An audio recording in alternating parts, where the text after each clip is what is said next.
Hey everybody, what is going on? I am Maximus Rex and this is Big Baby Reviews. Today is Wildcard Sunday, so today we look at stuff that's a little bit off the beaten path, maybe that you haven't heard about before. It does relate a little bit to last week's Wildcard Sunday in that it is a reprint of some material from 2000 AD. Last week was some early Simon Bisley. Today we're looking at some early Frank Quitely.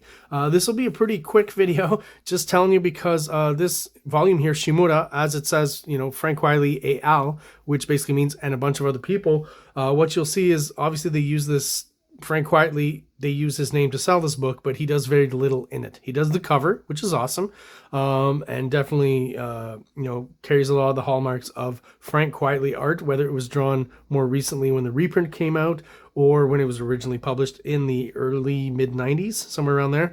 I don't know, but it already looks like Frank Quitely art. And we're going to have a look inside and check out the credits and you'll see what I mean.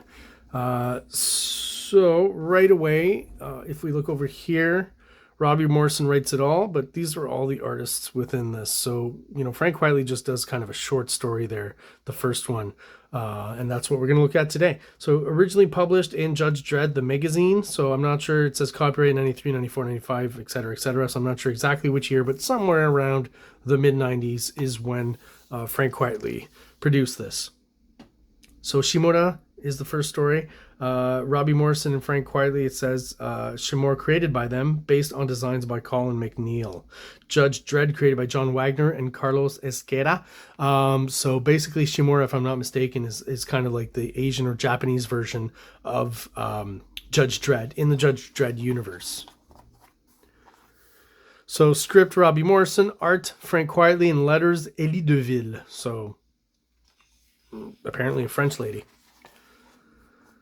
So first thing you'll notice is, we're used to Frank Quitely doing American comics, I guess, is what we've seen most of his. But this definitely has a more of a European vibe to it.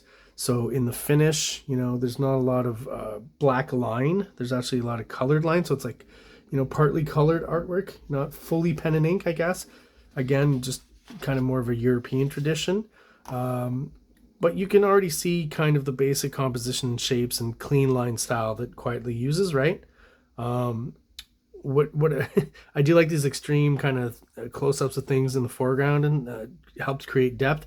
On this panel here too, he does it where, this hand is really up close, busting out of the frame on this side on the left and whatever he's throwing on the right. And the character being drawn small enough so that we get that extreme sense of foreshortening. I think that looks cool. I also like the way he uses sound effects, right? Not sure is necessarily the best sound effect, but I like when he starts to curve them like he does here, or compress them, I guess is what I would say. Here, right? Kind of giving you that sense of the roundness of the explosion projecting forward, so the boom is kind of shaped like that. Cutting it through, at the angle of the front of the ship, I guess, or where the action is happening, is very interesting to me too. Some sort of cut is happening there.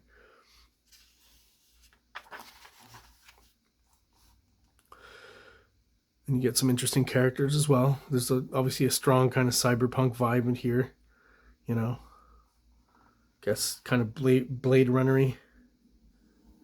So we got this Japanese Judge Dredd here.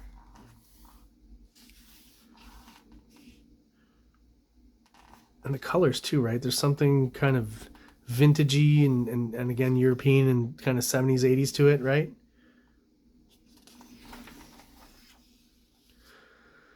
But we get the Quitely layouts, right? Thoughtful layouts. Sometimes I wonder, is this like inspired by Tron or something? But look at all of this.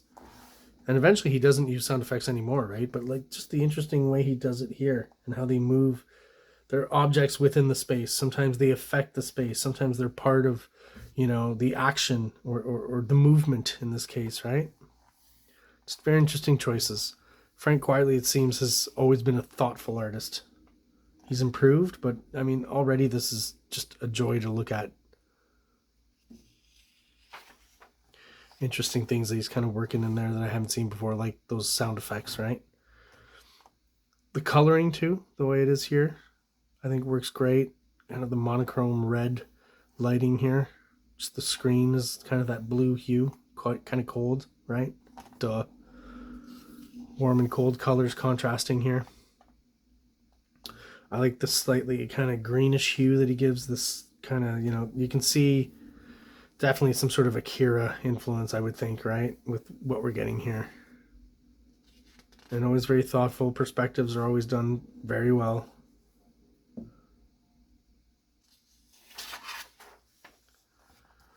This character, just, I love his design. It's very interesting, very well done, very cyberpunk. Not quite sure what's going on here. He's been, you know, pulling his fingers away, I guess, to then incorporate more cybernetics into his body.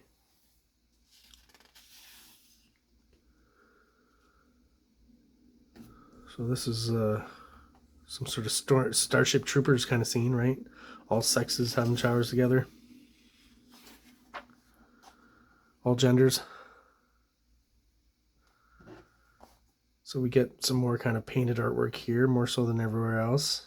Kind of define these satellite planets, I guess, like moons. Very cool. Frank Quitely is always good at the sci-fi stuff.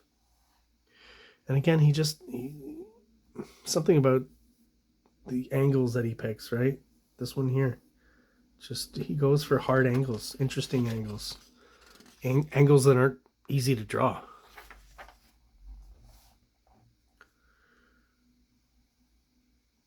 Love the kind of rain effect he's doing here with the paint. I assume that's paint, whatever he's using for color, right? And just the contrast again, like the cold, the warm. I think the color is what gets me most in here, but the compositions are also very good. More great use. He does this a lot where the sound effect gets, you know, framed out a bit, but we have just enough information to still, you know, that we know what the word is and what that sound represents.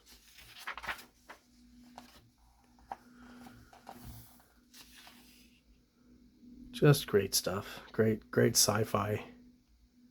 Again, probably very influenced by Otomo and Akira. I mean, Frank Quitely has stated how much, you know, he loves that stuff.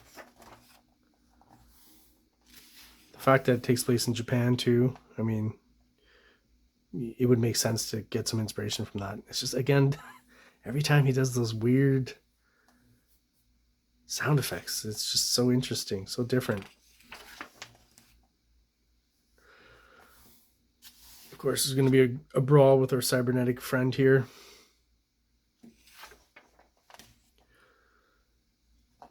Love the color contrast again here. The deep blue on the orange here.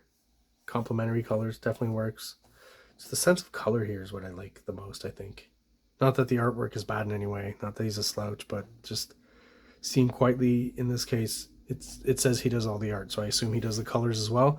Seeing him do his own colors, I think really does a service to his art, even way back then. I'd like to see maybe more of that on his more modern works. See if he could color himself. That doesn't seem to be in the cards for now, but, you know, we can always hope. And that is basically it. So, Shimura featuring Frank Quitely, Proto Frank Quitely artwork and coloring himself as well. What did you think? Did you enjoy that? Do you like the European flavor he kind of gives it? Do you like the great uses of sound effects and angles that he uses and new innovative ways he finds to use them? Let me know in the comments. Like and subscribe if you like the content and you like the channel and you like the videos I'm posting up. And I hope everyone out there has an excellent day. Like! Subscribe! Like!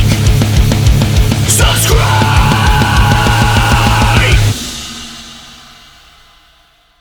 King Comics presents Big Baby, Volume 1, Issues 1 to 13, 204 pages of story and art.